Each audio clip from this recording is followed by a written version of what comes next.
Ambassador Sarah Chen stood at the observation deck of Concordia Prime, watching the stars through the massive viewport. The space station hung in neutral territory, far from any homeworld. It was built for moments like this, when species needed to talk instead of fight. Sarah adjusted her formal diplomatic uniform and checked her watch. In 2 hours, she would sit across from the Zeltharian Empire's representatives. The fate of humanity might depend on what happened in that room. Behind her, the station hummed with activity. Delegates from dozens of species walked the corridors. The tall, blue-skinned Altarians moved with grace. The insect-like hive queens clicked and buzzed to each other. The crystalline resonance sang in frequencies that made human ears ache. But everyone gave the Zeltharians a wide path. The Empire had ruled 40% of known space for 800 years. Their gray skin and 4 arms made them look harmless to humans. Their weapons did not. Every species in the galaxy had learned to bow when a Zeltharian spoke, except humans. Sarah's aide, Lieutenant James Park, approached with a datapad. The latest reports from Earth, Ambassador, Sarah read quickly. More human colonies had been attacked. The Empire claimed they were disputed territories. The humans who died in those attacks might disagree, if they were still alive. What's the casualty count now? Sarah asked. 15,000 dead across 6 colonies, James said quietly. The president is getting pressure from Congress to respond with force. Sarah nodded. She had seen the anger in President Webb's eyes during their last video call. Humanity had been patient for 50 years. That patience was running out. The human species had joined the Galactic Council in 2337. Back then, they controlled only their home system and a few nearby planets. The older species had treated them like children. Young race, they called humans. Eager, but inexperienced. Now humans controlled 3% of known space. Small, compared to the Empire, but they had grown faster than any species in recorded history. Other races whispered that humans bred like insects and spread like a disease. The Zeltharians had noticed too. Ambassador? James pointed toward the main corridor. They're here. A group of Zeltharians walked toward them. Their leader was General Kethvar, the Empire's chief military advisor. His forearms moved in complex patterns as he spoke to his aides. His eyes, black as space, showed no emotion. Sarah had studied Zeltharian culture for 20 years. She knew their body language, their customs, their history of conquest. What she didn't understand was why they wanted war with humanity. The Empire could crush the human colonies easily. But then what? Humans would never surrender. They would fight until every last human was dead. The galaxy would remember the species that chose extinction over slavery. Maybe that was what the Empire wanted. A quick, clean genocide. Remove the threat before it grew larger. General Kethvar stopped in front of Sarah. His translator device turned his clicking language into perfect English. Ambassador Chen, you look tired. Long journey from Earth, Sarah replied in fluent Zeltharian. She had practiced the words until they sounded natural. Kethvar's eyes widened slightly. Few humans bothered to learn other languages. The translator devices worked perfectly, but speaking someone's language was a sign of respect. Impressive, he said, switching back to Zeltharian. Perhaps these talks will be more interesting than I expected. They walked together toward the conference room. The corridor was lined with flags from every Galactic Council member.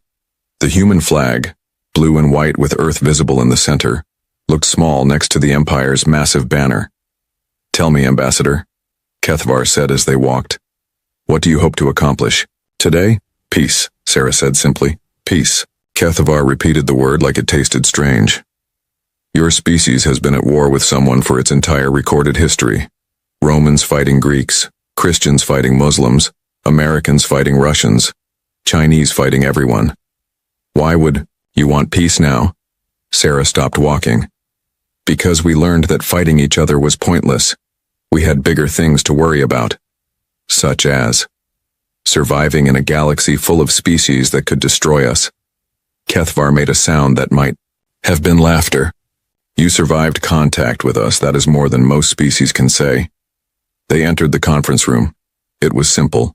A large table, comfortable chairs, recording devices. Nothing fancy. Just a place where words could be exchanged instead of weapons. Other delegates were already seated. The Altarians looked nervous. The Hive Queen's antennae twitched constantly. Even the usually calm resonance seemed on edge. Everyone knew what was at stake. Sarah took her seat across from Kethvar. Between them lay datapads with territorial maps, trade agreements, and casualty reports. The paperwork of diplomacy. Before we begin, Kethvar said, I want you to understand something. The Empire has existed for 8 centuries. We have seen young species rise and fall. We have watched them make the same mistakes over and over. What mistakes? Sarah asked. They expand too quickly. They take resources they cannot hold. They challenge powers they cannot defeat. His 4 eyes focused on her. They refuse to know their place. Sarah felt cold anger rise in her chest, but she kept her voice calm. And what is humanity's place? Serving the Empire, like every other species. The room went silent. Even the air recycling system seemed to pause. Sarah looked around the table. The other delegates avoided her eyes. They had all made their peace with the Empire. They all served. I see, Sarah said. She opened her datapad and began typing. Let me make sure I understand the Empire's position. You want humanity to surrender its independence. You want us to become a vassal state. You want us to serve. Yes. And if we refuse? Kethvar's expression didn't change. Then you will be removed from the territories you cannot hold. By force. Sarah finished typing and set down her pad. General, I came here hoping we could find common ground. I thought maybe we could share space without fighting. I was wrong. She stood up. Humanity will not serve. We will not surrender. We will not bow. Then you will die, Kethvar said simply. Sarah looked at him for a long moment. Then she smiled. It was not a happy smile. General, my species survived ice ages, plagues, world wars, and nuclear weapons. We survived by fighting everything that tried to kill us, including each other. She gathered her datapads. You think you know humans because you've watched us for 50 years. You think we're young and weak because we chose diplomacy over war. Sarah walked toward the door. At the threshold, she turned back. You mistake our choice for weakness. That may be the last mistake your empire ever makes. She left the room. Behind her, she could hear the worried clicking of Zeltharian voices and the nervous whispers of other delegates. Lieutenant Park caught up with her in the corridor. Ambassador, what happened? They want us to surrender or die, Sarah said. What do we do? Sarah looked out the viewport at the stars. Somewhere out there, human colonies were building new cities and new lives. Children were being born who would never know what it meant to serve an empire. We go home, she said, and we prepare for war. The shuttle ride back to the human sector was quiet. Sarah spent the time writing her final report to President Webb. She chose her words carefully. Once this message reached Earth, there would be no turning back. As they approached the jump gate, Sarah looked back at Concordia Prime. The station grew smaller and smaller until it was just another point of light. She wondered if she would ever see it again. The galaxy was about to change. Sarah Chen just didn't know she wouldn't live to see it. 3 days after the failed negotiations, Ambassador Sarah Chen was dead. The news reached President Marcus Webb while he was having breakfast at his home in Virginia. His secure phone rang at 5:30 a.m. The voice on the other end belonged to Director Hayes from Human Intelligence. Mr. President, we have a situation at Concordia Prime. Webb set down his coffee cup. What kind of situation? Ambassador Chen is dead, sir. Murdered. The words hit Webb like a physical blow. He had known Sarah for 15 years. She had been his foreign policy advisor before becoming an ambassador. She had 3 children and a husband who taught history at Georgetown University. How? Webb asked. Neural disruptor. Zeltharian weapon. It happened during the farewell dinner. Webb closed his eyes. A neural disruptor didn't just kill. It liquefied the brain while the victim was still conscious. It was designed to cause maximum suffering. Are you certain it was the Zeltharians? Yes, sir. We have security footage. 3 operatives. They waited until she was giving her farewell speech, then fired from 3 different positions. Very professional. Webb felt something cold and hard settle in his stomach. Any survivors from our delegation? Lieutenant Park survived. He's in the medical bay. The weapon affected him too, but he was farther away. He'll recover. Get him to a secure facility. I want to know everything he saw. Webb hung up and stared out the window at his garden. Sarah had helped plant those roses 2 summers ago. She had dirt under her fingernails and laughed when the sprinkler system came on. Now she was dead. Murdered while trying to make peace. His phone rang again. This time it was General Patricia Hayes, chairman of the Joint Chiefs. Mr. President, I assume you've heard. Yes. Options? We can have the 5th Fleet at Zeltharian space in 72 hours. But sir, we need to think about this carefully. The Empire has 6 times our military strength. Webb was quiet for a moment. Patricia, how long have you known me? 23 years, sir. Have I ever made a decision based on fear? No, sir. I'm not starting now. Call an emergency session of Congress. And Patricia? Yes, sir. Start moving. Everything. All our fleets, all our assets, everything. 2 hours later, Webb stood before a joint session of Congress. The Great Hall was packed. Representatives and senators filled every seat.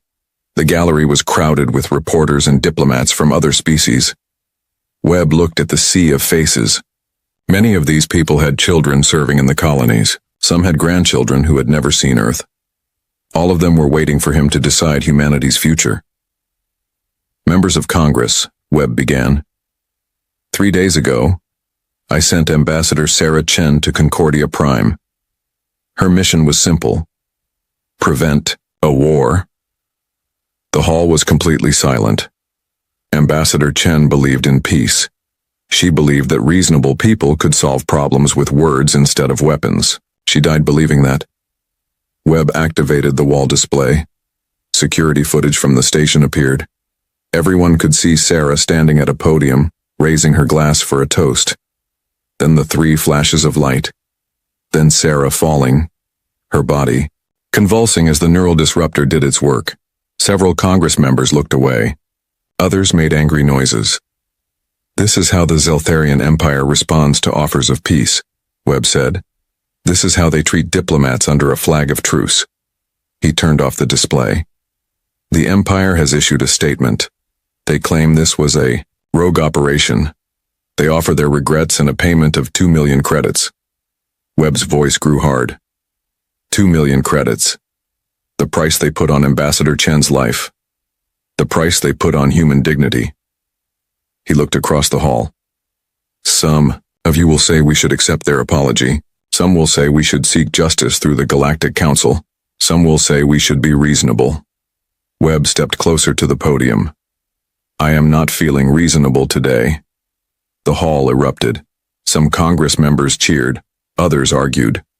Webb waited for quiet. The Empire believes humans are weak. They believe we will bow our heads and accept murder because we fear their strength. They are wrong. He activated another display. This one showed star charts. The borders between human and Zeltharian space glowed red. For 50 years humanity has chosen peace. We have negotiated instead of fought. We have compromised instead of conquered. We have shown restraint. Webb's voice rose. That ends today. The display changed. Now it showed military formations. Ships moving toward jump points. Weapons platforms coming online. I am ordering the immediate mobilization of all human military forces. I am withdrawing from all treaties with the Galactic Council. I am declaring a state of total war against the Zeltharian Empire. The hall exploded with noise. Some cheered. Some shouted questions. Foreign diplomats hurried toward the exits. Webb raised his hand for silence. The Empire wanted to send us a message. They wanted us to know our place. They wanted us to understand who has the power. He smiled, but it was not a pleasant expression. Message received. Now we'll send one back. The vote was not close. Congress authorized military action by a margin of 4-1. The few who opposed it did so quietly. Within hours, the news was spreading across human space. Colony defense forces began preparing for siege. Civilian ships started evacuating non-essential personnel. Factories began converting to military production. The Galactic Council called an emergency session. Ambassador Veltar of the Altarians spoke for the majority. The human response is disproportionate, she said. One death does not justify system-wide warfare. The other species agreed. Humans were being emotional, unreasonable. They needed to calm down and think clearly. But some council members were worried. The resonant delegate, whose crystalline body glowed with nervous energy, had studied human history. Council members, the resonant sang, "I have reviewed human military records. This species has been fighting wars for their entire recorded history. They are very good at it." The Hive Queen's translator made clicking sounds. They are one species against an empire of 12. Mathematics suggests they will lose quickly. The resonance glow dimmed. Mathematics did not account for human psychology. They do not appear to care about odds. General Kethvar watched the council debate from the Zeltharian delegation box. He was annoyed but not worried. Humans were emotional creatures. They would attack, suffer heavy losses, and then surrender. It might take 6 months to crush them completely. A year at most. He had no idea he would be dead within 3 weeks. Back on Earth, President Webb stood in the Situation Room deep beneath the White House. Wall displays showed the movement of human fleets throughout the galaxy. Admiral Chen, no relation to the murdered ambassador, gave him updates. "All fleets are moving to assigned positions, sir. We'll be ready to begin operations in 60 hours. What about the special projects? Prometheus Protocol is armed and ready. The Empire has no idea what's coming." Webb nodded. For 50 years, humanity had been the peaceful new member of the galactic community. They had shared some technology but kept their best secrets hidden. The galaxy was about to learn why humans had conquered their own planet before they learned to leave it. Sarah Chen's body was returned to Earth in a sealed casket. Her family held a private funeral. Her husband spoke about her love of peace. Her children read poems she had written. The whole ceremony lasted 2 hours. The war that followed lasted 6 months. By the end, the Zeltharian Empire would no longer exist. The first human attack came at dawn on the border world of Kethmira. The planet was a fortress. 6 orbital defense stations surrounded it like metal moons. The surface bristled with weapon emplacements and shield generators. 3 full battle fleets patrolled the system.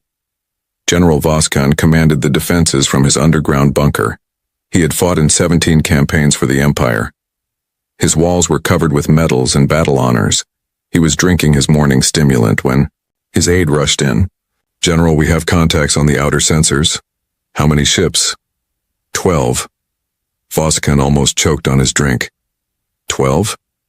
The humans sent 12 ships against our entire battle group? "Yes, sir. They're requesting surrender terms."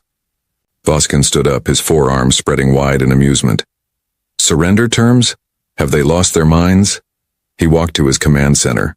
The tactical display showed his forces, 143 warships, 6 defense stations, and enough ground-based weapons to level a continent.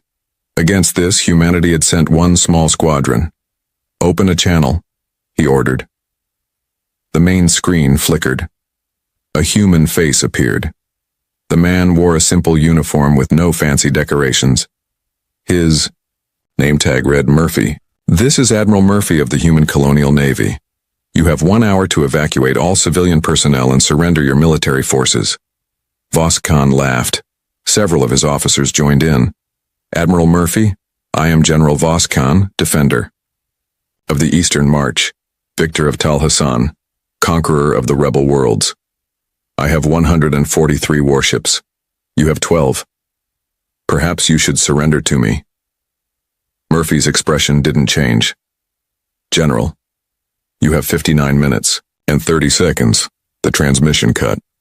Vossikan turned to his staff. Deploy all fleets. Let's end this quickly. The Zeltharian ships moved into attack formation. They had plasma cannons that could melt starship armor. They had shield generators that could absorb nuclear explosions. They had missile systems with enough firepower to crack moons. The human ships waited. At exactly 1 hour after the ultimatum, Admiral Murphy sent another message. General Vossikan, your time is up.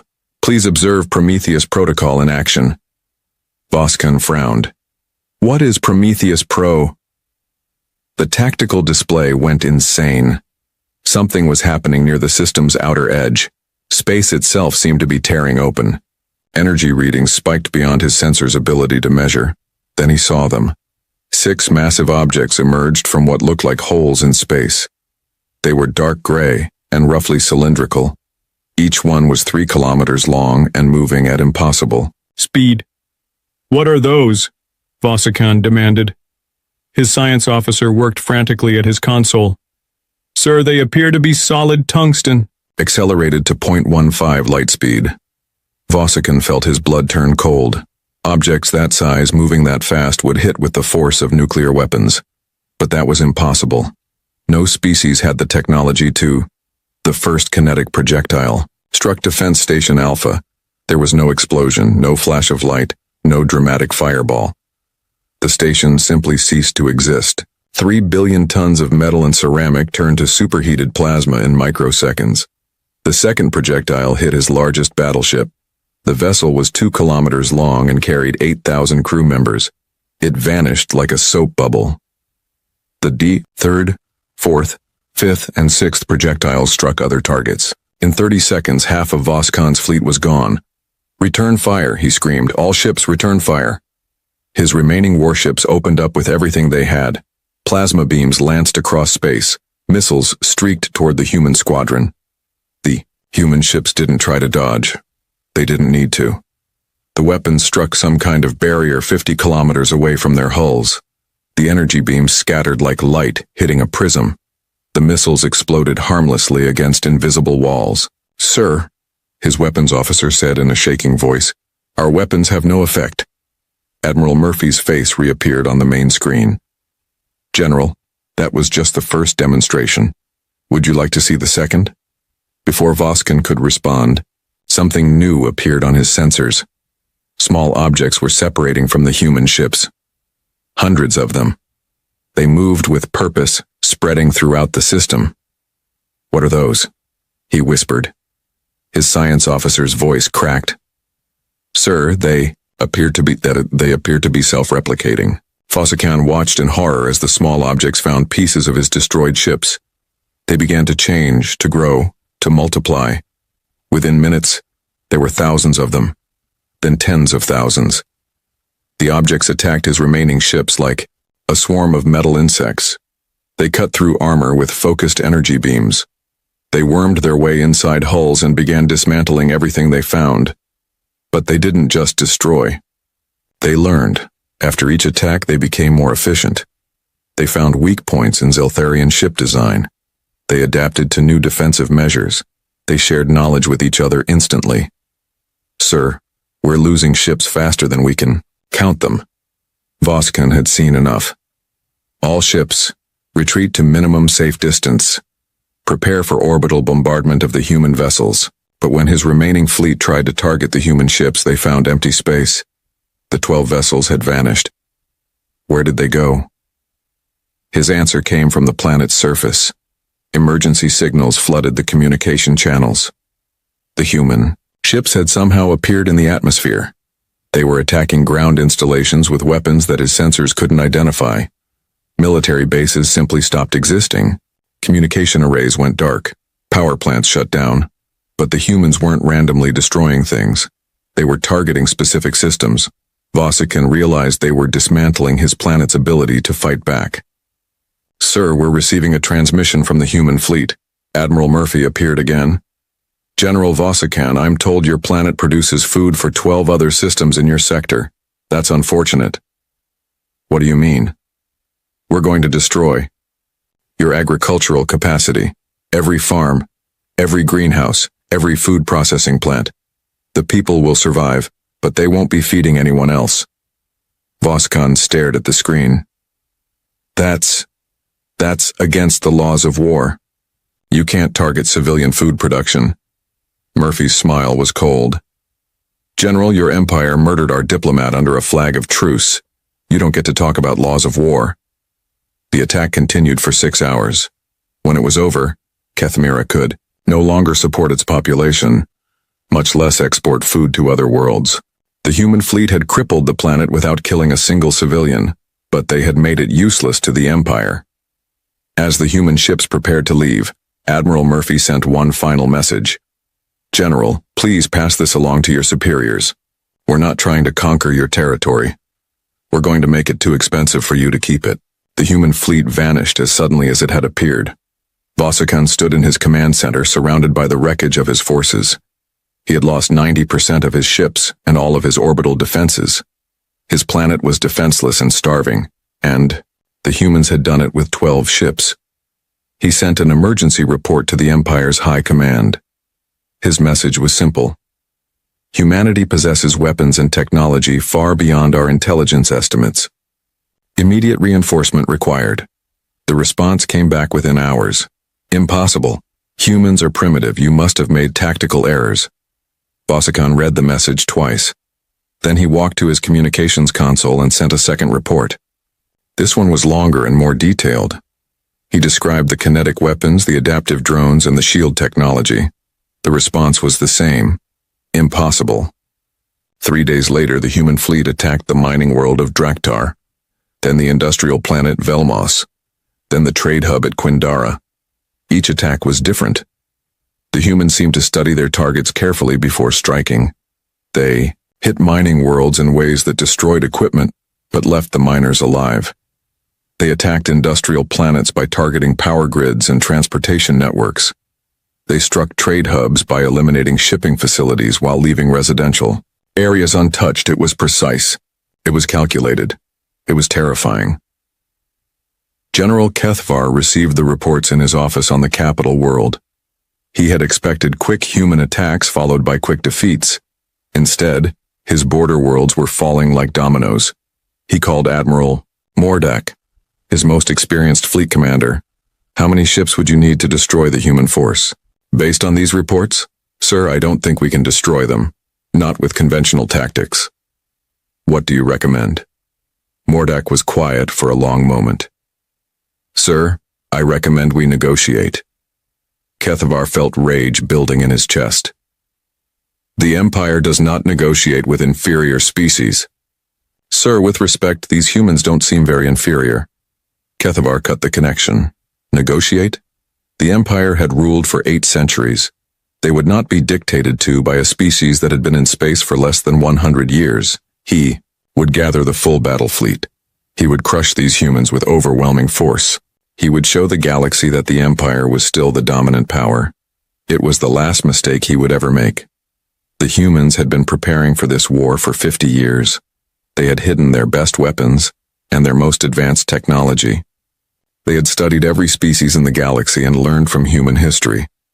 Most importantly, they had never forgotten that they came from a world where only the strong survived. General Patricia Hayes stood on the bridge of the dreadnought Washington, watching the Empire's home fleet deploy for battle. 300 Zeltharian warships hung in space like a metal constellation. Behind them, the ancient defense platforms of Zelthar Prime glowed with barely contained energy. It was the largest fleet the Empire had assembled in 2 centuries. Against them, humanity had sent 50 ships.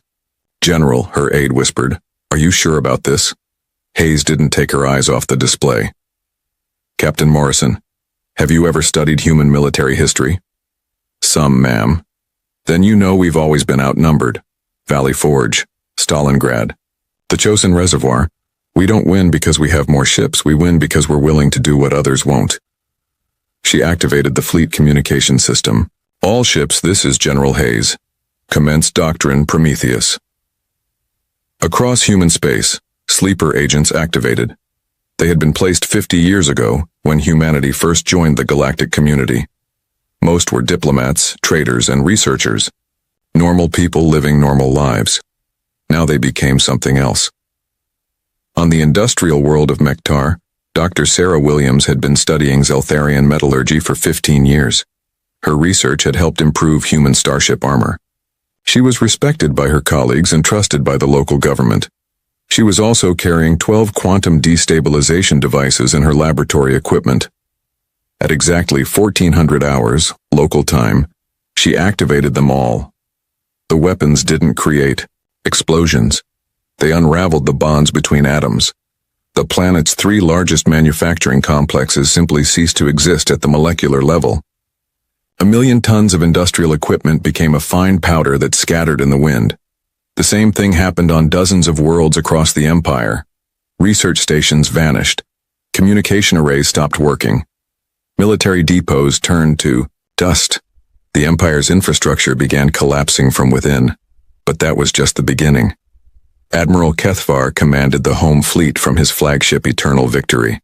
He watched his tactical display with growing confusion as reports flooded in from across the empire. Sir, we're losing contact with 17 systems. Enemy fleets? No, sir. Internal sabotage. Our industrial capacity is dropping by 30% per hour. Kethvar felt cold fear creep up his spine. How is that possible? We're not sure, sir. But, sir, there's something else. What?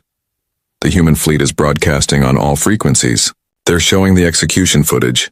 Kethvar's eyes went wide. The execution footage had been classified at the highest levels. It showed Ambassador Chen's death in graphic detail. How did humans have access to? Sir, they're also broadcasting personnel files. Ours. The tactical display changed. Now it showed internal Empire communications, military reports, strategic plans, personal messages between high command officers. They have everything, his communication officer whispered. Kethvar realized the humans had been spying on them for decades. Every military secret, every strategic plan, every weakness. Sir, the human fleet is moving to attack position. Kethvar shook himself back to the present. All ships, prepare for battle. Show them the might of the Empire. The Zeltharian fleet moved forward, their plasma cannons charged, their missile tubes loaded. This would be a traditional space battle, something they understood. The human ships spread out in a formation Kethvar didn't recognize. They weren't trying to match his firepower. They weren't positioning for a direct assault. They were surrounding his fleet. Fire at will, Kethvar ordered. 300 ships unleashed everything they had. Plasma beams lanced across space. Missiles streaked toward the human vessels. Energy weapons that could melt asteroids focused on the tiny human fleet. The weapons struck the same barriers they had encountered at the border worlds. The human ships sat inside bubbles of impossible technology, completely protected from the Empire's best weapons. Sir, our attacks have no effect. Try the planetary defense platforms. The ancient weapons of Zelthar Prime had been built to destroy invasion fleets. Each one could crack a moon. 12 of them fired at once. The energy beams struck the human shields and scattered like light hitting water. The human ships didn't even slow down. What are those shields made of? Kethvar demanded. His science officer worked frantically. Sir, I think they're bending space itself. The weapons aren't hitting the ships, they're hitting folded space-time. Before Kethvar could process this, the human ships opened fire. But they weren't targeting his fleet. They were firing at empty space, holes, appeared in reality itself. Through them came streams of something that looked like liquid metal. The substance flowed toward his ships with purpose and intelligence. Evasive action! Kethvar screamed. His ships tried to dodge, but the metal streams moved faster than anything natural. They struck his vessels and began to spread across their hulls like living organisms. Within minutes, the metal had covered entire ships. Then it began to change them. Sir, the Victory's Hope is reporting total system failures. The metal is rewriting their computer systems. The Sword of Honor says their weapons are targeting their own fleet. The Guardian of Peace has lost life, support. Their crew is abandoning ship. Kethvar watched in horror as his fleet turned against itself. Ships that had served the Empire for centuries began firing on their own allies. It wasn't random. The captured vessels coordinated their attacks with ruthless efficiency. Within an hour, Half of his fleet was either destroyed or converted. Sir, we need to retreat. Kethvar wanted to argue, but the numbers were clear. He was losing ships faster than he could count them. All remaining vessels fall back to the inner defense perimeter. The surviving ships retreated toward Zelthar Prime. Behind them, the converted vessels and the original human fleet gave pursuit. But something was wrong. The human ships weren't trying to destroy the retreating fleet. They were hurting them. Sir, they're driving us toward the planet. Kethvar suddenly understood. The humans weren't trying to win a space battle. They were forcing him to choose between abandoning his homeworld or watching his fleet be destroyed in its defense. All ships, maintain position at the defense perimeter. We make our stand here. The human fleet arranged itself in attack formation, but instead of charging, they simply waited. General Hayes's voice came over the communication system. Her words were being broadcast to every world in the Empire. Citizens of the Zeltharian Empire, my name is General Patricia Hayes. I command the human military forces currently surrounding your homeworld. The transmission showed footage from the battle. Zeltharian ships burning, defense stations crumbling, the pride of the Empire reduced to scrap metal. Your leaders tell you that humans are weak, that we are young and inexperienced, that we will surrender when faced with superior force. The footage changed. Now it showed human colonies under attack, cities burning, civilians fleeing. This is what your empire did to our people. Men, women, and children killed because we refused to serve you. New footage appeared. Ambassador Chen's murder played in slow motion. Every detail was visible. The coordinated attack, the neural disruptor's effects, the diplomatic immunity badge on her uniform. Your government murdered our diplomat under a flag of truce. They called it an accident, a rogue operation. They offered us 2 million credits and told us to be grateful. Hayes's voice grew cold. We are not grateful. We are angry. The transmission showed human military formations throughout the galaxy. Fleets at every major Zeltharian world. Troops preparing for ground assault. Weapons that defied imagination powering up. For 50 years, humanity chose peace. We compromised, we negotiated, we showed restraint. Your leaders mistook this for weakness. The display changed one final time. Now it showed Earth itself. Cities full of people going about their daily lives, children playing in parks, families having dinner together. These are the people your empire threatened. These are the people you tried to intimidate. These are the people who decided your empire should no longer exist.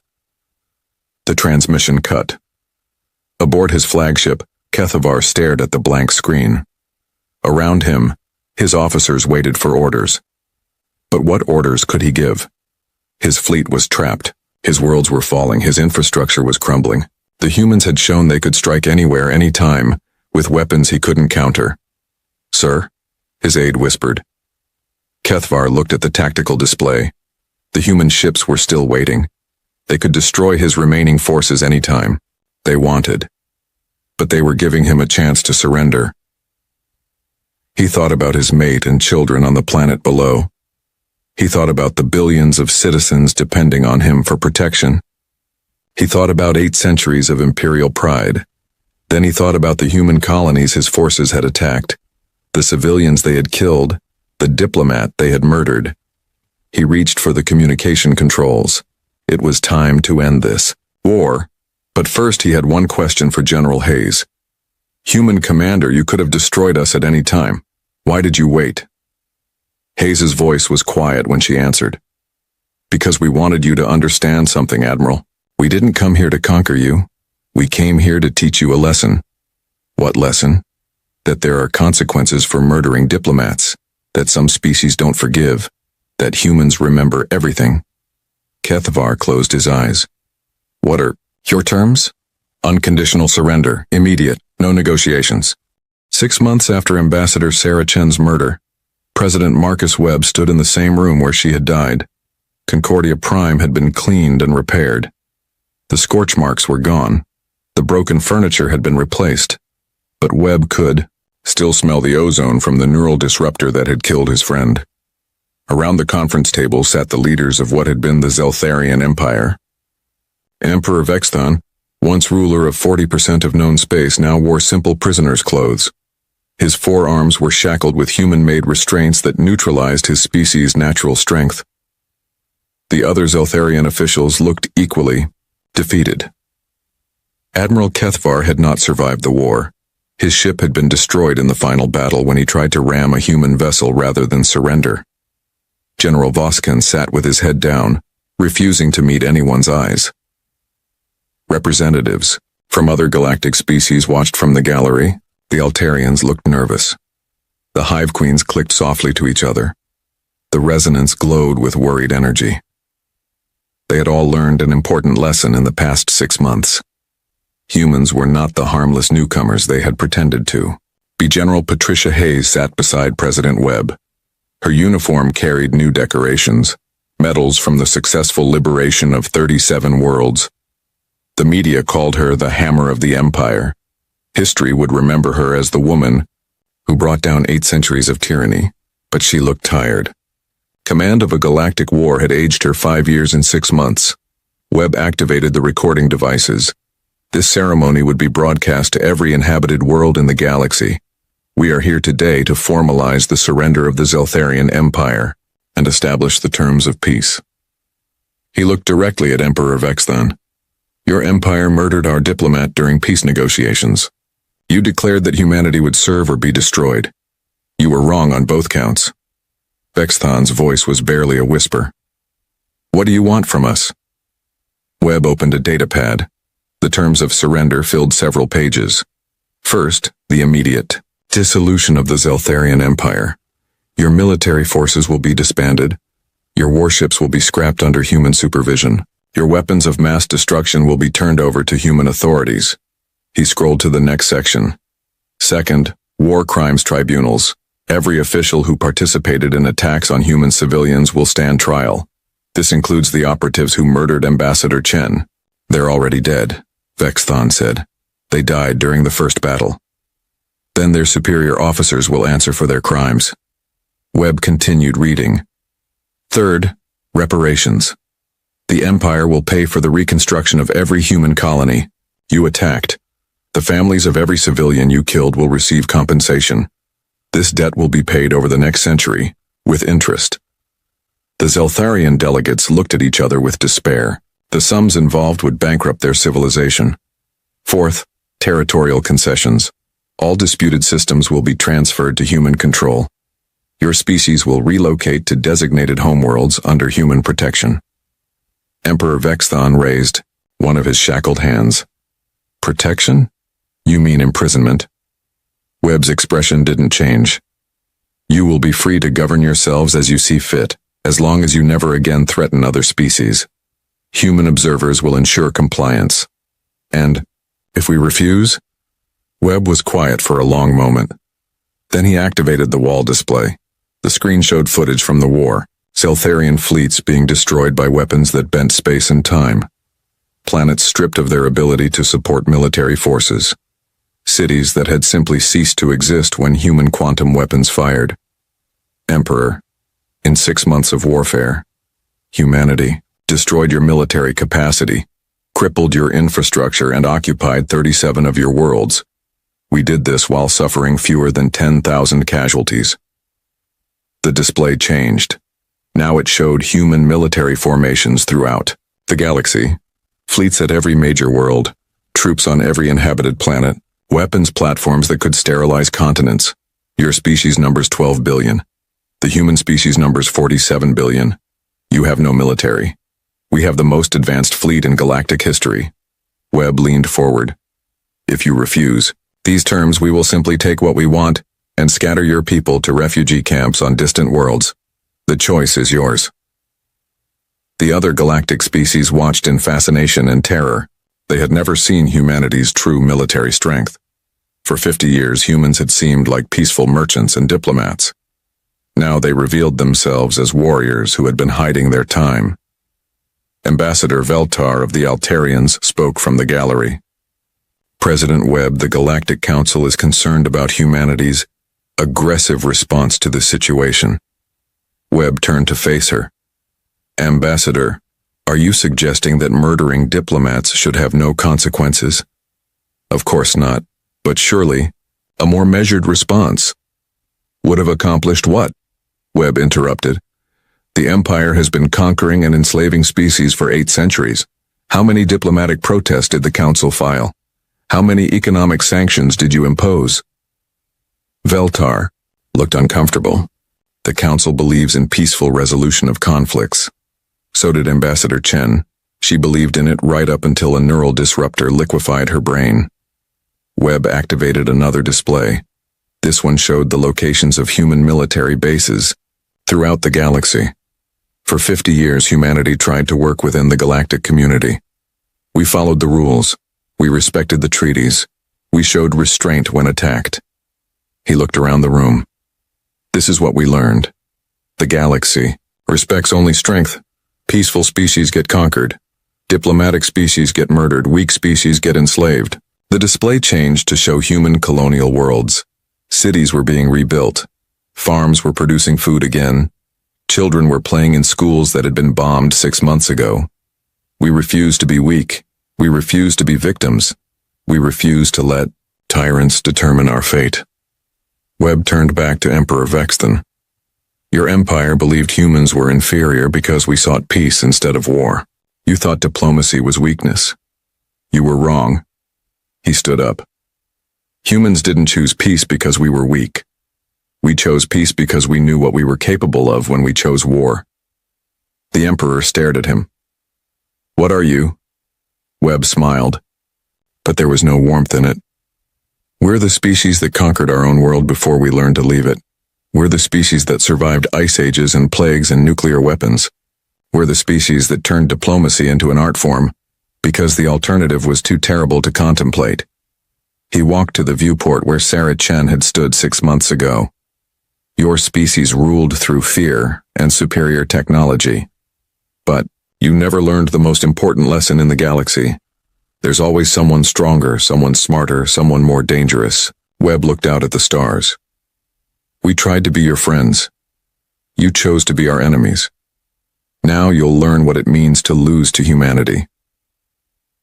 The surrender ceremony lasted 3 hours. Every term was read aloud. Every condition was explained in detail. When it was over, the Zeltharian Empire officially ceased to exist. Emperor Vexthon signed the documents with hands that shook with age and defeat. His advisors signed their names to war crimes confessions. The greatest military power in galactic history became a footnote in human victory. As the defeated Zeltharians were led away, the other galactic species approached President Webb.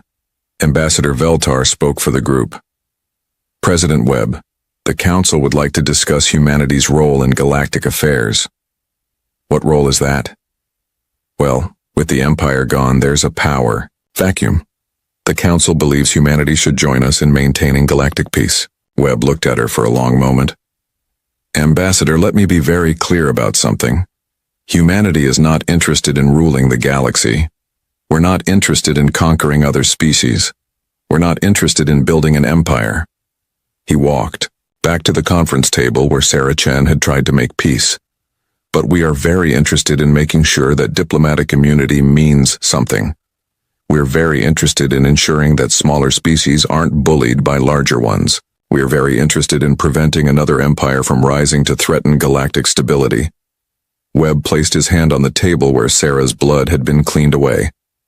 The galaxy is going to change. Species that survived by serving the Empire will learn to govern themselves. Worlds that were stripped of resources will be rebuilt. People who lived in fear will learn what freedom means. He looked around the room at the alien delegates, and if anyone tries to recreate what the Empire was, if anyone tries to conquer, enslave, or terrorize innocent species, they will answer to humanity. Webb walked toward the exit. At the door he paused. Ambassador Chen believed that reasonable people could solve their problems with words instead of weapons. She was right. But she also learned that not everyone is reasonable. He looked back at the empty table where the Empire had surrendered. We won't forget that lesson, and we won't let anyone else forget it either. 3 days later, Webb returned to Earth. Sarah Chen's family met him at the spaceport. Her husband thanked him for bringing justice for his wife. Her children gave him drawings they had made of their mother. Webb kept those drawings in his desk for the rest of his presidency. A memorial was built at Concordia Prime where Ambassador Chen had died. The inscription was simple. Sarah Chen. She believed in peace, but died for it. Humanity. The stars looked different from space. Jack Stone knew this well after 3 years as captain of the research vessel Horizon. Earth had finally reached beyond its own borders, sending ships to the closest stars to learn what was out there.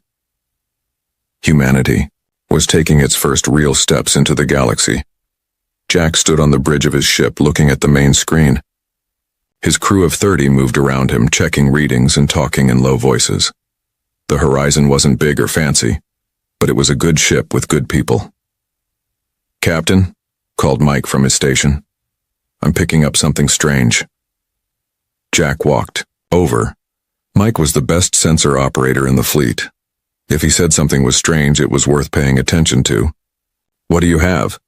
Mike pointed to his screen. "This energy reading, I've never seen anything like it. It's massive and it's coming this way. Fast." Before Jack could answer, the lights on the bridge flickered. The main screen went dark for a moment, then came back on, showing something that made Jack's blood run cold. A ship. No, not just a ship. A monster. It was huge, at least 20 times bigger than the Horizon, black as the space around it and shaped like a long, sharp pyramid. It moved without any visible engines, without any light or heat that their sensors could detect. "What is that?" whispered Anna, the ship's doctor. No one had an answer. Humanity had never encountered alien life before, despite years of searching. "Open communications," Jack ordered. "All channels, all languages we have." Tom, the ship's engineer, tried to send their standard greeting message. Nothing happened. "They're not responding, sir." Jack felt something he hadn't felt in years. Real fear. "Get us out of here, maximum speed." The Horizon turned and its engines fired, pushing the ship away from the massive object. For a moment, Jack thought they might escape. Then the ship shuddered. The engines screamed, but the Horizon didn't move forward. Instead, it began to slide backward toward the black ship. "We're caught in some kind of pull," shouted Tom. "The engines can't break free." Jack watched helplessly as his ship was dragged toward the alien vessel. The black ship opened like a giant mouth, revealing a glowing interior. The Horizon was pulled inside, and the mouth closed behind them. The lights went out. Emergency power came on, bathing the bridge in red light. "Everyone, stay calm," Jack said, though his own heart was racing. "We don't know who they are or what they want. They might be peaceful." The ship shuddered again. A loud hissing sound filled the air. Jack smelled something sweet, and then his eyes grew heavy.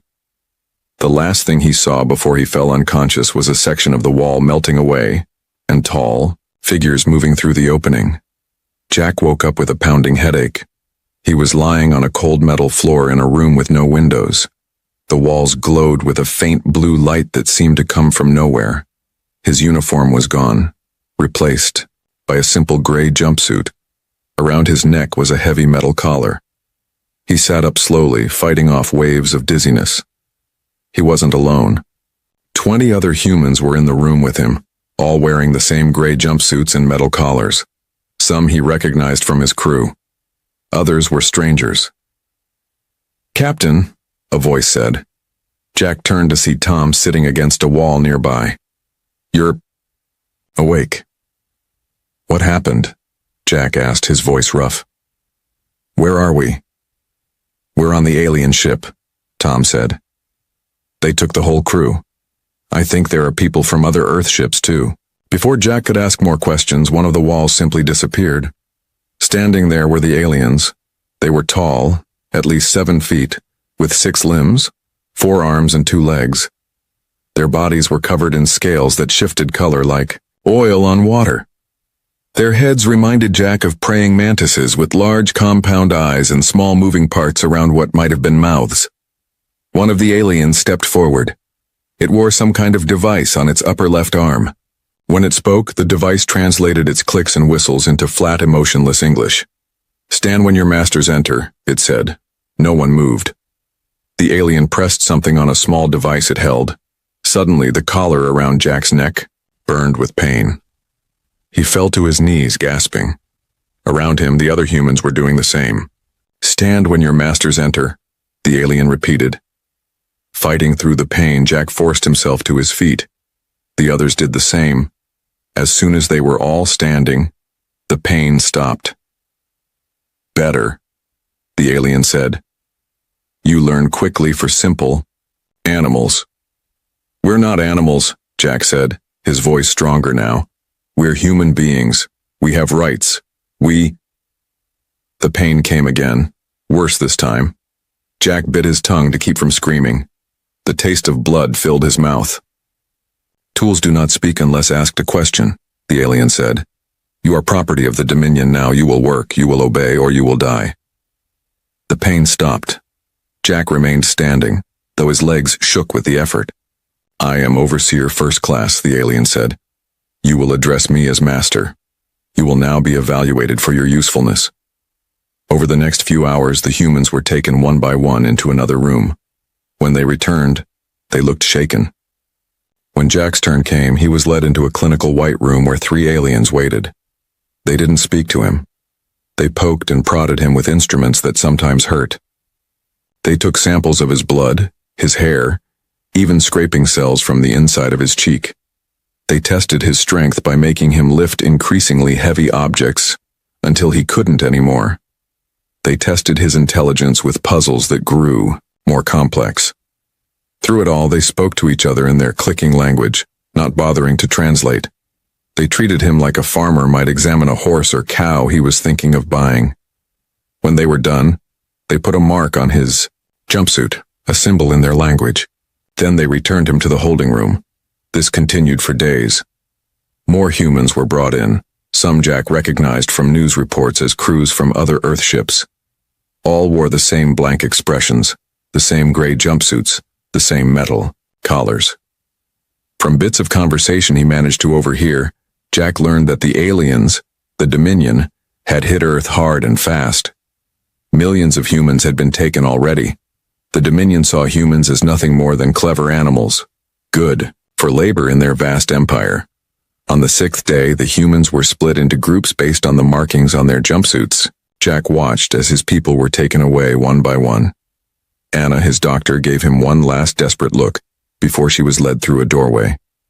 Mike tried to run back to the group and was dropped by the pain from his collar, then dragged away, unconscious. Finally, only Jack and Tom remained from the original Horizon crew, along with about 30 strangers. "Listen to me," Jack whispered to Tom as they waited their turn. "This isn't the end. Remember who we are, what we've survived as a species. Don't let them break you." Tom's eyes were dull with pain and fear, but he nodded. "What are you thinking, Captain?" Jack looked around to make sure no Dominion were watching. "They think we're animals, that's their mistake, The wall vanished again. A new overseer entered, this one with red markings on its scales. "Mining unit, follow," it ordered. As Jack and Tom were led away with the others, Jack caught Tom's eye. A silent understanding passed between them. The Dominion had made a critical error. They had studied human biology but had completely misunderstood human psychology. They didn't understand human resilience, ingenuity, or our capacity for both cooperation and calculated vengeance when pushed too far. They didn't understand that calling humans slaves was the beginning of their end. As they were loaded onto a transport ship bound for some distant mining world, Jack made a promise to himself. He would survive.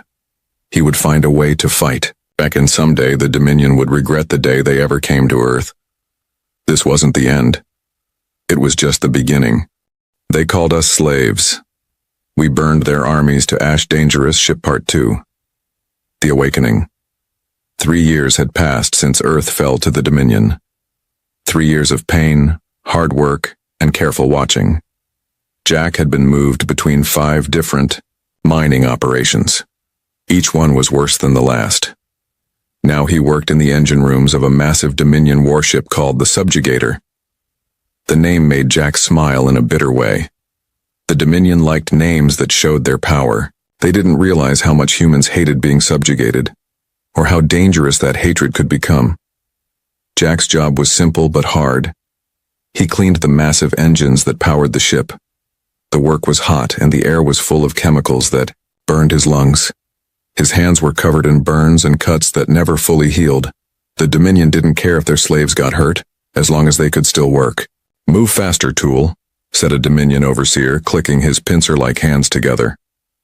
All Dominion called humans tools instead of people. It was their way of showing that humans weren't real beings to them, just things to be used. Jack kept his eyes down and moved faster. He had learned when to push back and when to obey. Today was a day for obeying. He had more important things to do than fight with an overseer. The work shift lasted 12 hours. When it was done, Jack and the other engine room workers were marched to the feeding area. The food was a gray paste that tasted like nothing. It had all the things a human body needed to stay alive, but nothing more. Jack ate quickly, not wasting time. As he finished, someone bumped into him. It was Tom. After 3 years, Tom looked different. He was thinner, with gray in his hair even though he was only 35. But his eyes still had the same sharp look they'd had on the horizon. "Waste management needs help," Tom said loudly, for the benefit of any Dominion who might be listening. "You've been reassigned for 2 hours." Jack nodded and followed Tom.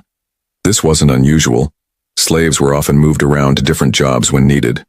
The Dominion didn't care which human did what job as long as the work got done. They walked through the huge ship's corridors. The Subjugator was one of the biggest ships in the Dominion fleet. It had 20 levels and could carry thousands of Dominion troops.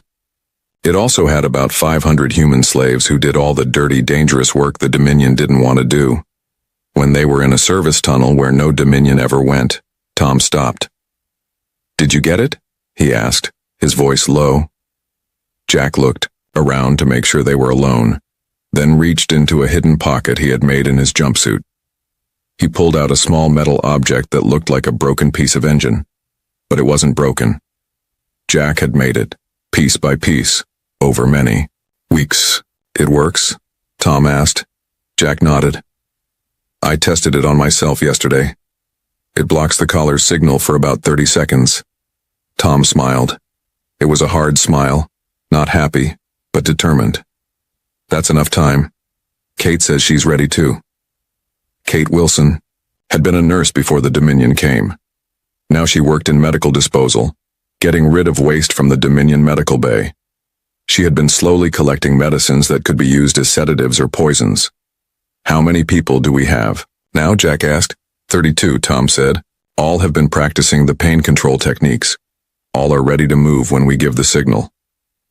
The pain control techniques had been Tom's discovery. The collars worked by causing pain when a human disobeyed. But Tom had found that with practice, a human mind could separate itself from the pain. It didn't stop the pain, but it let a person think and act even while hurting. It wasn't easy, and not everyone could do it. But those who could had a weapon the Dominion didn't know about. "And the ship systems?" Jack asked. Tom's smile grew wider. "Robert says he can do it. He needs 10 minutes at a control panel, but once he's in, he can lock down sections of the ship and control the air." Robert Davis had been a scientist before the Dominion came. He'd spent 3 years studying the ship while working as a hull cleaner. The Dominion never worried about slaves learning their technology. Why would they? In their minds, humans were just smart animals. They didn't expect animals to understand complex systems. That was their biggest mistake. "We move in 3 days," Jack said. "When we dock at Station 4, security will be focused on the station, not on us." Tom nodded. "I'll tell the others." 1 tap for yes, 2 for no. They had developed a simple tap code to communicate. 1 tap on a wall or floor meant yes, 2 meant no. 3 rapid taps meant danger. It was simple but effective. The Dominion never noticed or cared when slaves tapped on things. As they talked, they heard footsteps. Quickly, Tom pretended to be showing Jack how to fix a waste pipe. A moment later, a Dominion technician walked by. It barely looked at them. Slaves fixing things was normal. Nothing to worry about. When the technician was gone, Jack put the signal blocker back in his hidden pocket. "We only get one chance at this," he said. "If we fail, we won't." Tom cut him off. "Everyone knows what's at stake." What was at stake was more than just their lives. It was the future of humanity. In 3 years, the Dominion had taken millions of humans from Earth. They were spread across dozens of worlds and ships working as slaves. If Jack and the others could take this ship, they could start fighting back. They could begin freeing other humans. They could show the Dominion that taking humans as slaves had been the worst mistake in their long history. Later that night, Jack lay on his thin sleeping mat in the slave quarters. Around him, 20 other men slept or pretended to sleep. The lights were never fully off in slave areas. The Dominion wanted to be able to see what their tools were doing at all times. Jack thought about Earth, about the blue sky and green trees, about the taste of real food and the feeling of rain on his face. He wondered if he would ever see his homeworld again. Then he thought about the plan. It was dangerous. Many of them would probably die. But they had no choice. Living as slaves wasn't really living at all. The next day passed slowly. Jack did his work and kept his head down. He managed to speak briefly with Kate when they crossed paths in a corridor. "Medical bay is ready," she whispered as she passed. "The ventilation system will carry the sedative to the Dominion quarters." Jack gave a small nod. Kate was brave. She had lost her husband when the Dominion first attacked Earth. She had nothing left to lose, which made her both dangerous and valuable. That night, a young human named Dan died in the engine room. He had been worked too hard for too long, and his heart simply stopped. The Dominion overseer had the body taken to waste disposal.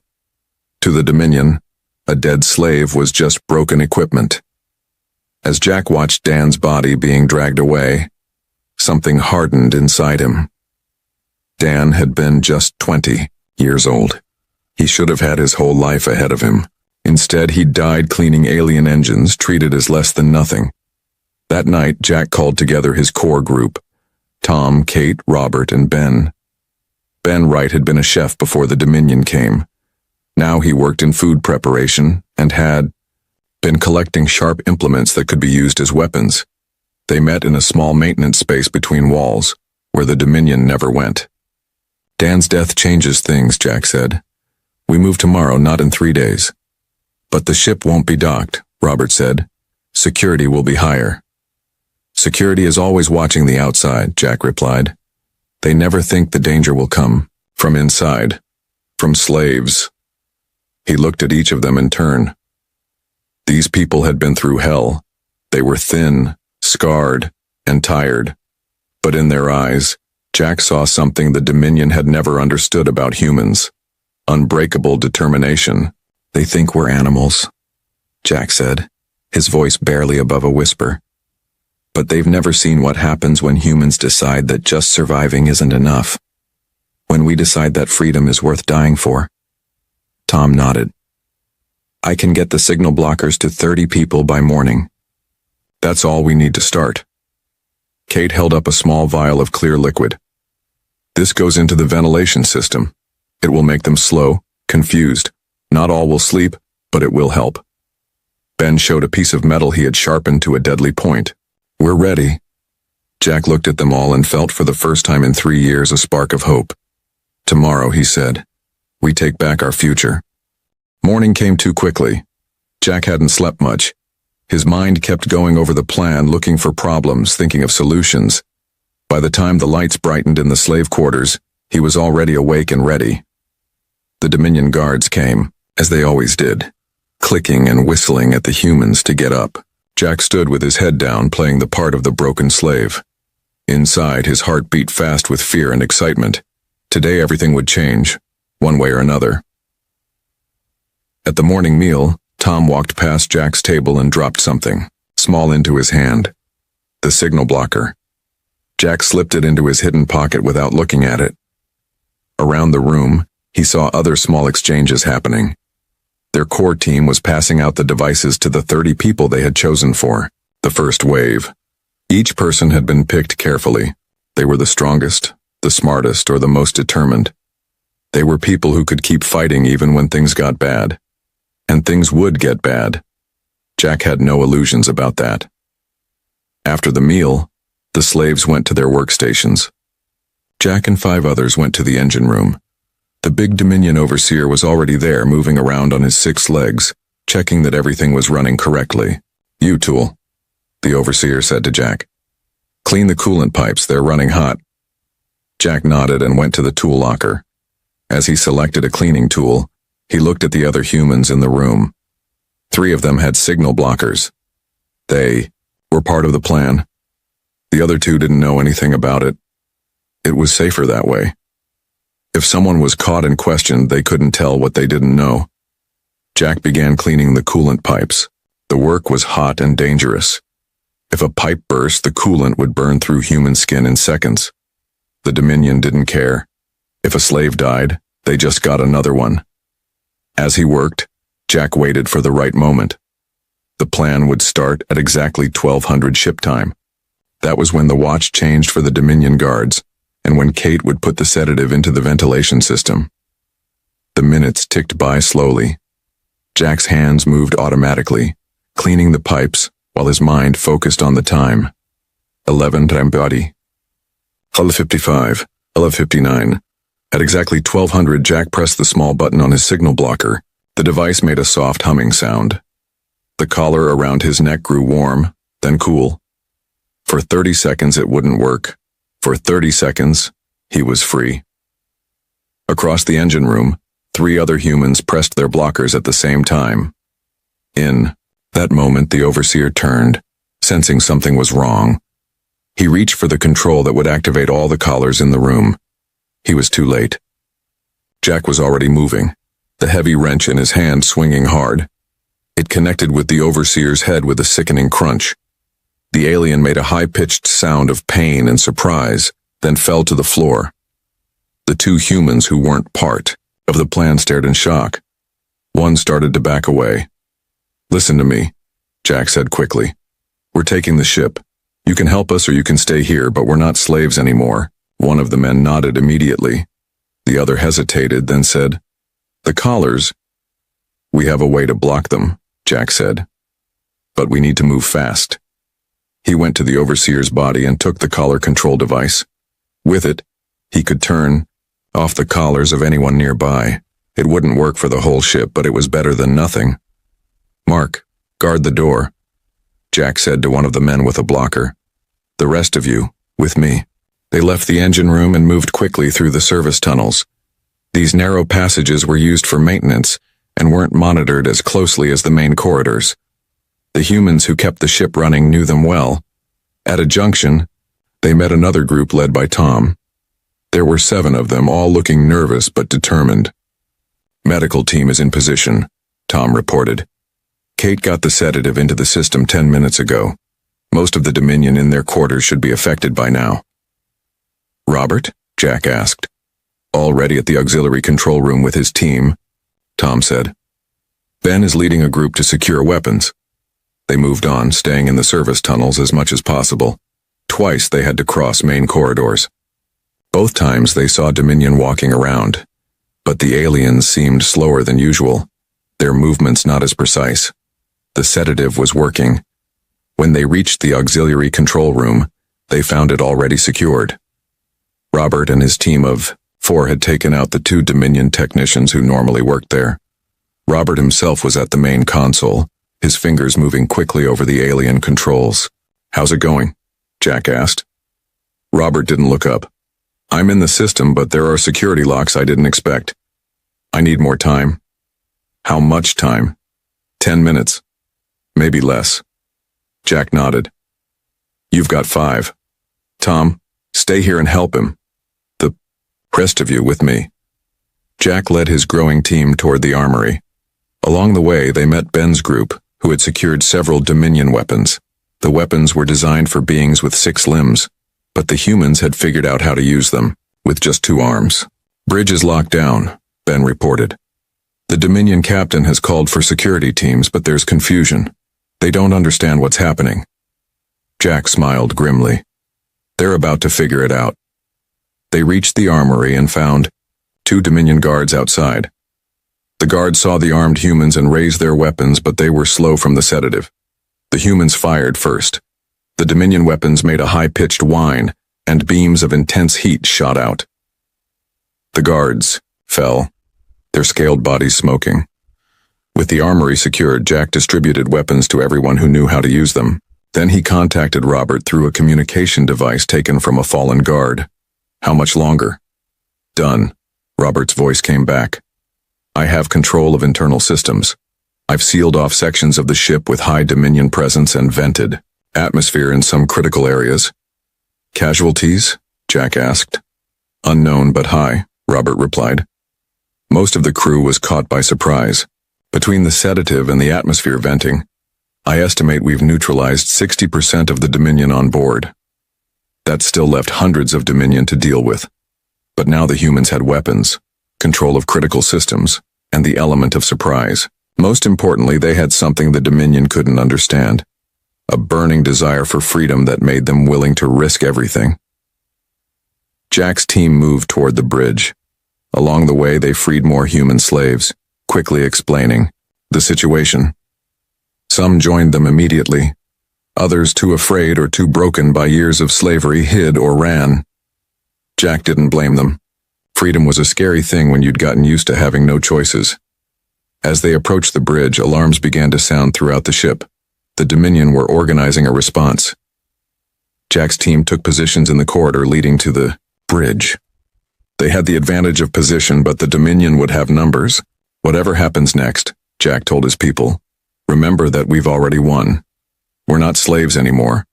We've proven that humans can't be broken.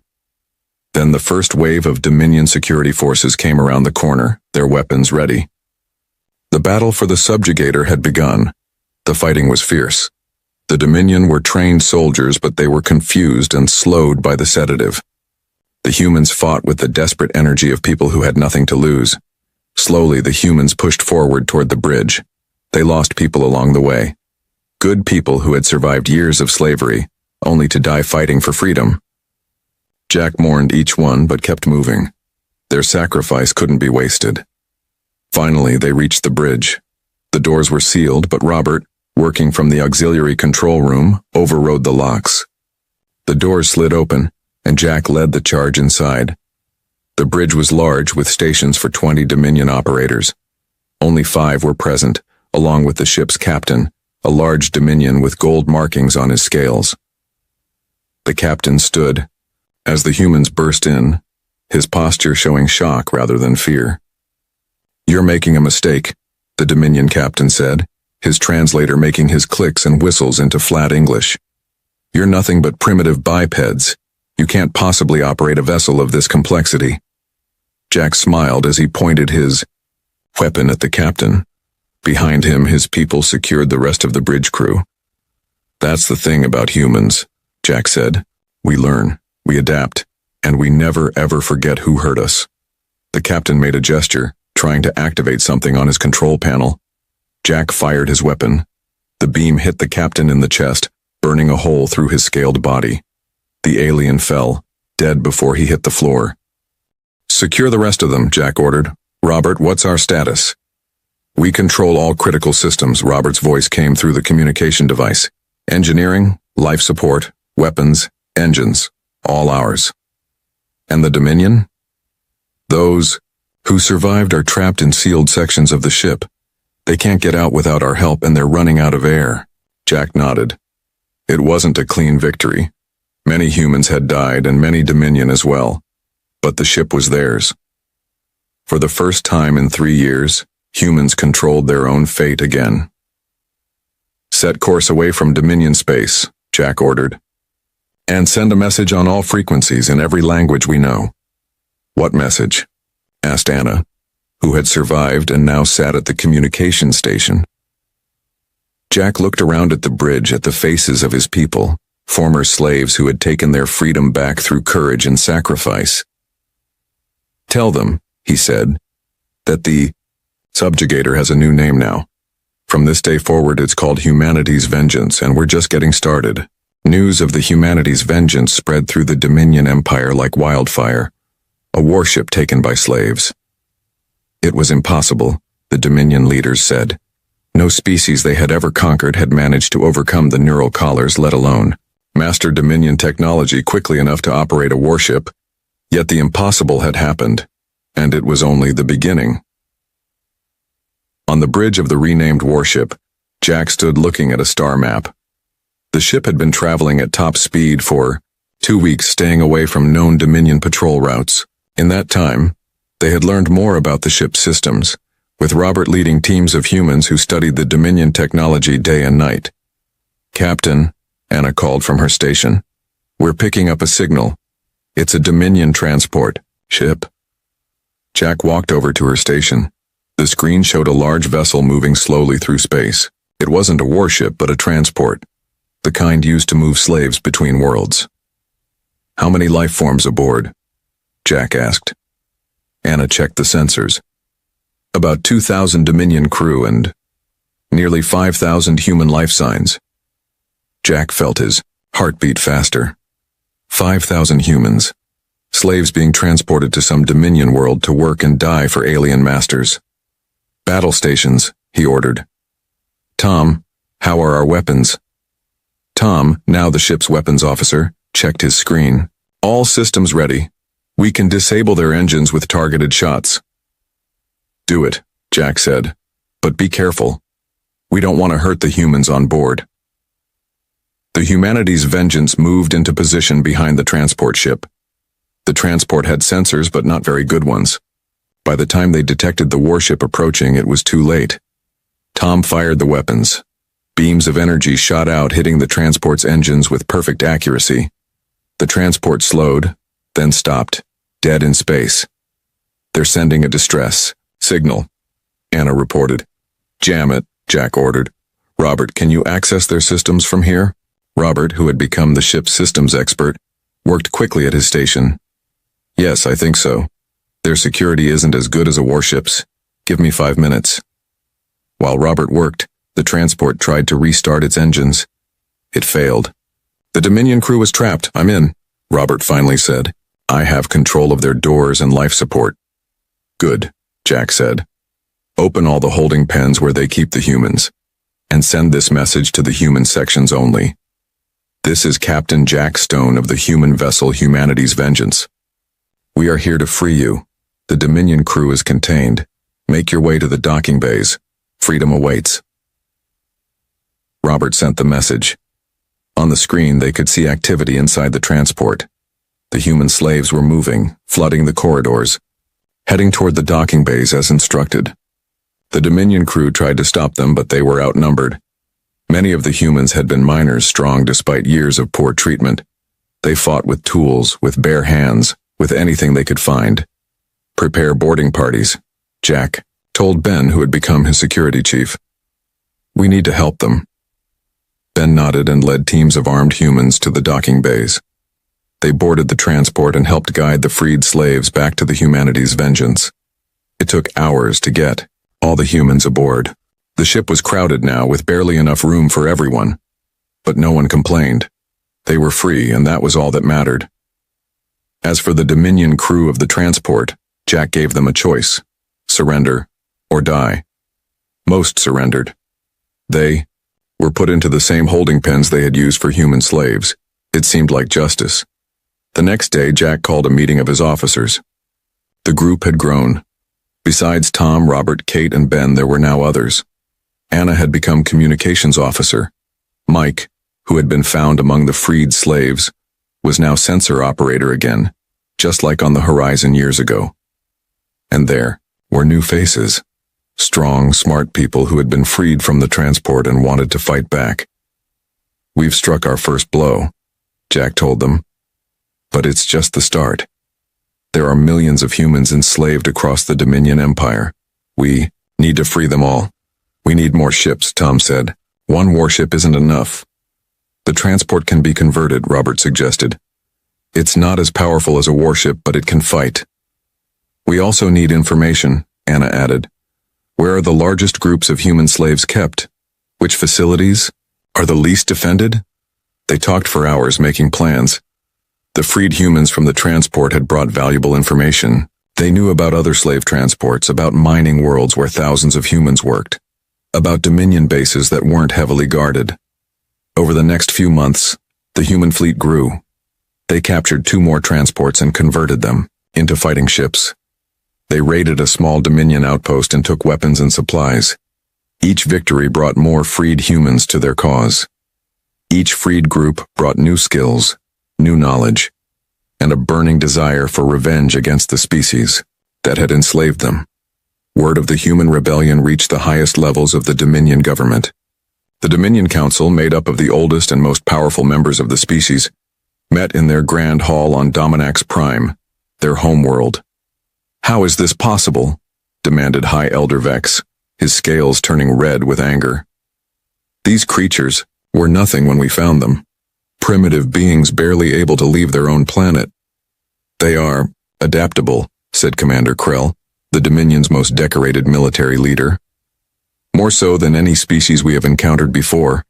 They learn quickly, and they work together in ways we did not expect. Can you stop them?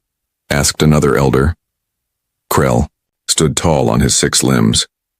I will take a fleet of our best warships. I will find these rebel humans and crush them. This embarrassment will be ended. The elders approved the plan. Krell was given command of 15 warships, the largest fleet assembled in many years. They would hunt down the human ships and destroy them, but finding the humans proved harder than I expected. The human fleet never stayed in one place for long. They would appear, attack a Dominion facility, free any human slaves, and disappear before Dominion forces could respond. And the human fleet kept growing. 6 months after the capture of the subjugator, the humans had 7 ships. Not all were warships, but Robert and the other engineers had modified them, adding weapons and improving their speed. Finally, Krell got the break he was looking for. A damaged human ship left a trail that his scouts followed.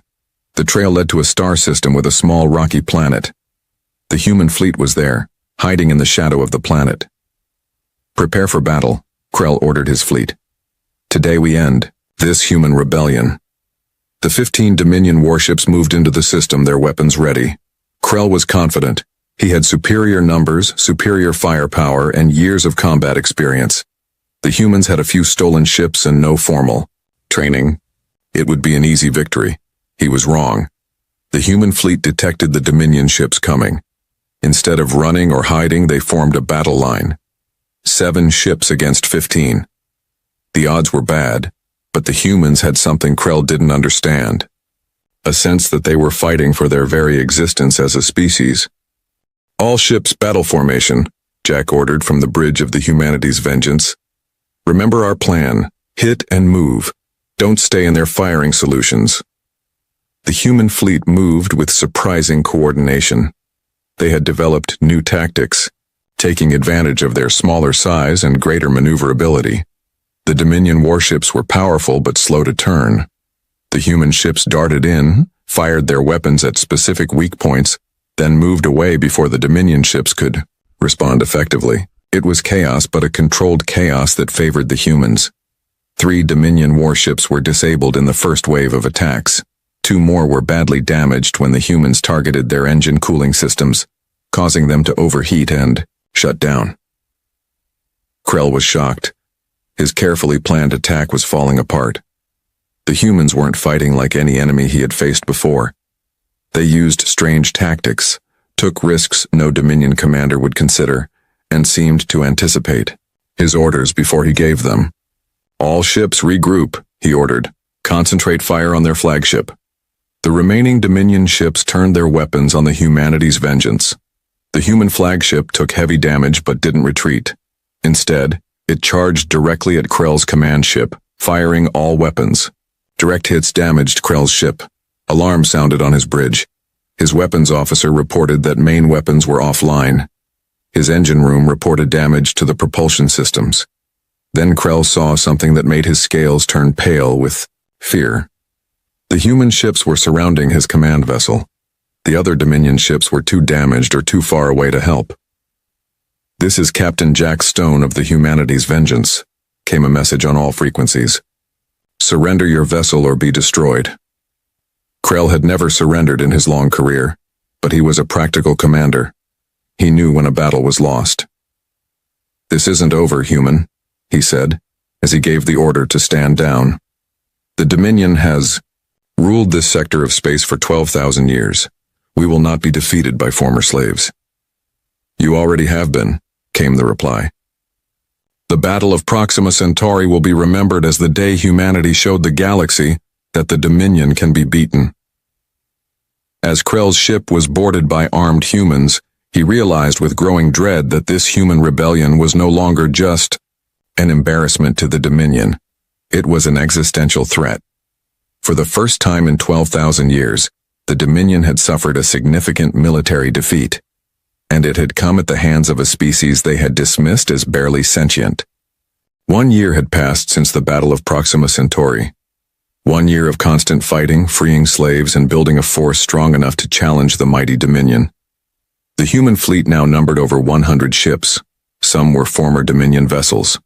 Others were ships built by freed humans using Dominion technology and human creativity. On the bridge of the Humanity's Vengeance, Jack stood looking at a holographic map of Dominion space. The map had many red marks showing Dominion worlds and bases, but there were also blue marks showing places the humans had freed. The blue area was growing. "Report," Jack said to his officers. Anna spoke first. "The viral code is ready. Robert and his team have tested it on the systems we captured from Krell's ship. It works perfectly." The viral code had been Robert's idea. It was a piece of computer programming that could spread from one Dominion ship to another through their communication networks. Once inside a ship's systems, it would shut down weapons, engines, and life support. It wouldn't kill the Dominion crews, but it would leave their ships helpless. "Ben?" Jack turned to his security. "Chief, the assault teams are ready," Ben reported. "Every ship has trained fighters ready to board Dominion vessels once the virus disables them." Jack nodded. Tom, now fleet commander, checked his tablet. "All ships report ready for jump. We can be at Dominax Prime in 6 hours." Dominax Prime, the Dominion homeworld. The center of the empire that had enslaved humanity and dozens of other species. It was protected by the largest fleet in Dominion space. Attacking it was either very brave or very foolish. Maybe both. "Kate?" Jack asked. Kate had become the fleet's chief medical officer, but she was also in charge of communicating with other enslaved species the humans had found and freed during their campaign. "The Rilari and Ventari ships are in position," she said. "They will join us for the final attack." The Rilari were a bird-like species with advanced technology. The Ventari were massive beings who lived in high-gravity worlds. Both had been enslaved by the Dominion for centuries. When humans freed them, they joined the fight eagerly. "Then we're ready," Jack said. "Send the order to all ships. We jump to Dominax Prime in 1 hour." As his officers went to prepare, Jack stayed looking at the map. He thought about the 3 years he had spent as a slave, and the year of fighting to free his people. So many had died, but so many had been freed. The Dominion had taken millions of humans from Earth. They had thought humans would be perfect, slaves, smart enough to work complex machines but not smart enough to fight back effectively. They had been wrong. Humans were not just smart. They were creative, adaptable, and they understood something the Dominion never did. Real strength comes from working together, not from forcing others to serve you. Jack had learned that the Dominion had been ruling their part of the galaxy for 12,000 years. In all that time, no species had successfully rebelled against them, until humans came along. The Dominion Council was meeting in their Grand Assembly on Dominax Prime.